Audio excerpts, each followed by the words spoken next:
पहलगाम आतंकी हमला की पूरी कहानी बताएंगे आपको कि कैसे लड़ाई हुई थी, कैसे जंग छिड़ी थी, क्या हुआ है क्या नहीं हुआ है। देखिए, सबसे पहले बात कर लेते हैं कि भारत में जम्मू कश्मीर राज्य में स्थित है जो बलगाम एक खूबसूरत स्थल जैसी धरती है वहाँ पर।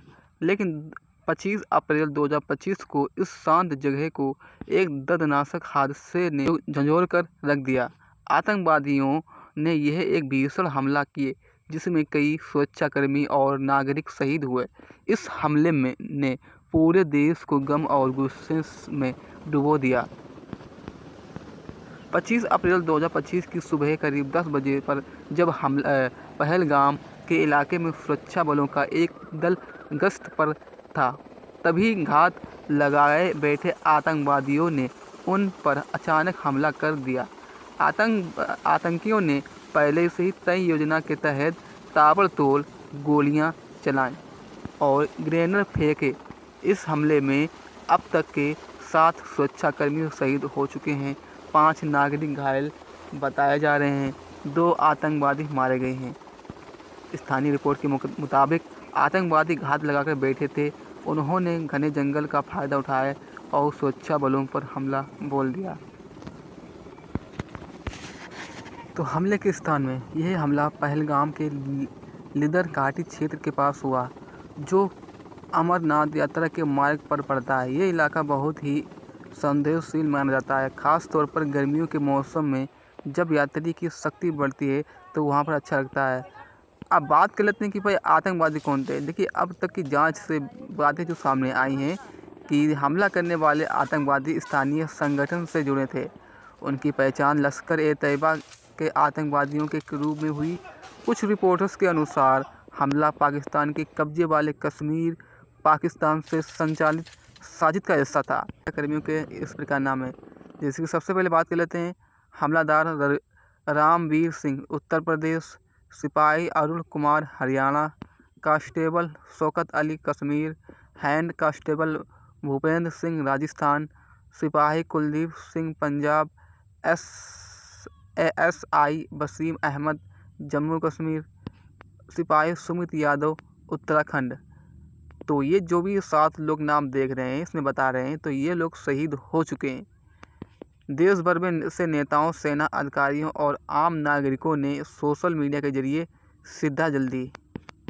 तो सरकार की प्रतिक्रिया क्या है? देखिए, प्रधानमंत्री नरेंद्र मोदी ने घटना पर गहरा दुख व्यक्त किया और शहीदों को श्रद्धांजलि दी। गृह मंत्री अमित शाह ने कहा है कि दोषियों को कड़ी सजा दी जाएगी।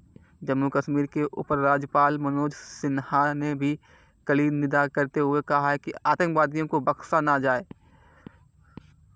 सुरक्षा एजेंसियों को पूरे क्षेत्र में तलाशी अभियान चलाने का आदेश दे दिया गया है।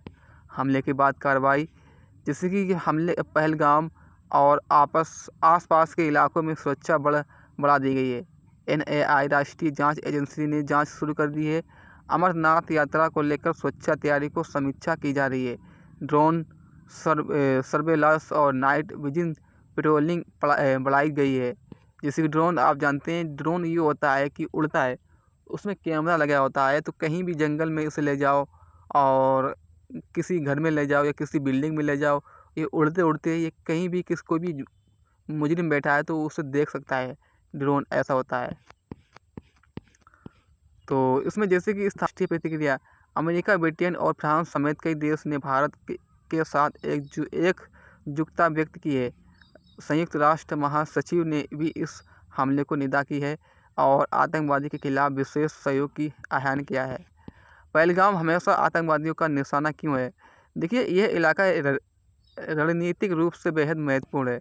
अमरनाथ यात्रा के कारण यहाँ हर साल लाखों श्रद्धा आते हैं। अगले कदम तय किए हैं कि पहलगाम समेत पूरे जम्मू कश्मीर में काउंटर थ्रेटर ऑपरेशन और तेज़ी से किए जाएँ। स्पेशल कमांडो यूनिट की तैनाती बढ़ाई जाए। स्थानीय युवाओं को आतंकवादी से दूर रखने के लिए शिक्षा और रोजगार का अवसर बढ़ाया जाए। सीसीटीवी सर्विलांस को मजबूत किया जाए। सीसीटीवी जैसे कि कैमरा को अधिक से अधिक लगाया जाए है।